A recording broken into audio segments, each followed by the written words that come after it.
Hello, everyone. Welcome to the Newsbrowse News broadcast.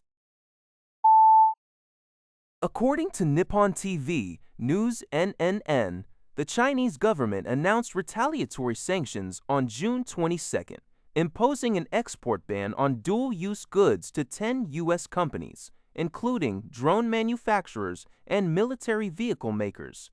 This measure, implemented by the Chinese Ministry of Commerce, is believed to include a ban on critical exports such as rare earths. The move is a direct countermeasure to the U.S. government's recent decision to add major Chinese corporations, including IT giant Alibaba and electric vehicle leader BYD, to its list of companies allegedly supporting the Chinese military. Additionally, the Chinese Ministry of Finance announced a ban on government procurement of products from 46 U.S. aerospace and defense companies, including Lockheed Martin. These developments highlight a resurgence of bilateral tensions and a growing geopolitical tug-of-war between the world's two largest economies. This friction comes despite efforts to project improved relations just last month during U.S. President Donald Trump's visit to China, signaling that economic and military rivalry continues to intensify. According to a report by Liani Xiaobao, a major explosion and subsequent fire occurred at the Barzan natural gas facility, located in Qatar's critical Ras Laffan industrial city. The incident, which took place on the evening of June 21, 20 Akastapori, occurred as the facility was starting up its operations. Qatari authorities released a statement on June 22nd confirming that the blast was a technical accident and that emergency response teams had successfully brought the fire under control. Importantly, officials noted that no leaks posing a threat to public safety had been detected. The Qatari Ministry of Interior reported that the explosion injured 54 people and left another 18 missing. Qatar's International Search and Rescue Team, alongside civil defense forces, are actively conducting search operations for the missing individuals. Ras Laffan Industrial City is widely recognized as the world's largest liquefied natural gas (LNG) production and export hub. It previously faced temporary closures due to regional tensions, specifically following Iranian attacks during conflicts involving the United States and Israel. According to a report by EHNG, OpenAI has signed its largest enterprise contract to date with Samsung Electronics. Under the agreement, Samsung will roll out ChatGPT Enterprise and the Codex development platform to over 120,000 employees globally. This deployment will cover employees based in South Korea, as well as those in Samsung's Global Device Experience (DX) division spanning departments such as software development, marketing, product design, and manufacturing.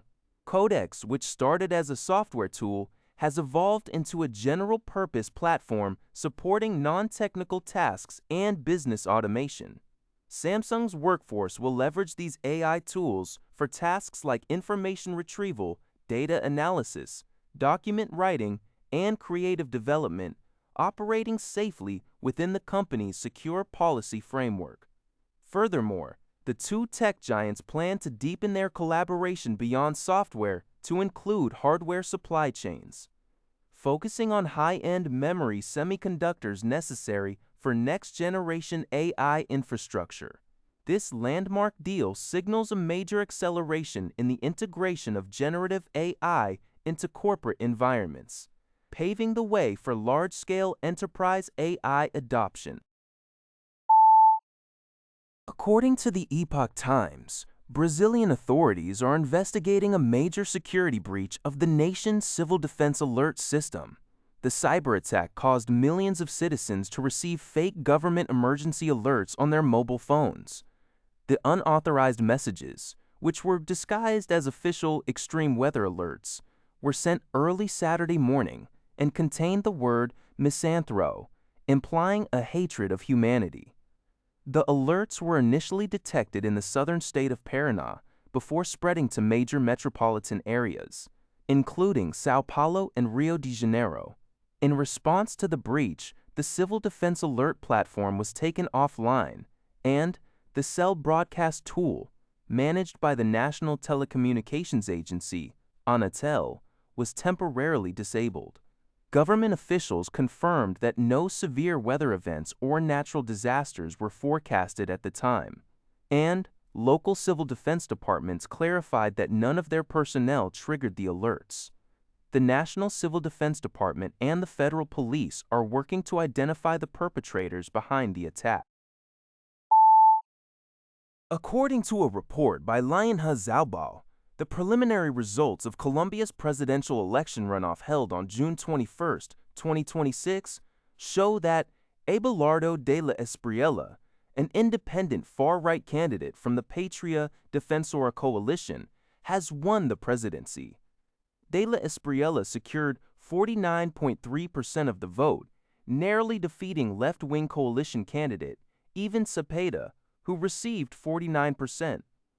Due to the extremely tight race, current President Gustavo Petro urged citizens to remain calm and stated that he would abide by the ruling of the judicial authorities. De la Espriella, a 47-year-old lawyer, singer, and businessman, campaigned on a platform of using tough military and political actions to combat drug trafficking and armed groups. His law and order stance aligns closely with right-wing groups in the United States, and he received public backing from U.S. President Donald Trump earlier in June. Following the election, U.S. Secretary of State Marco Rubio reportedly called De la Espriella to congratulate him on his victory. That's all for this video. Thank you for watching. See you in the next video.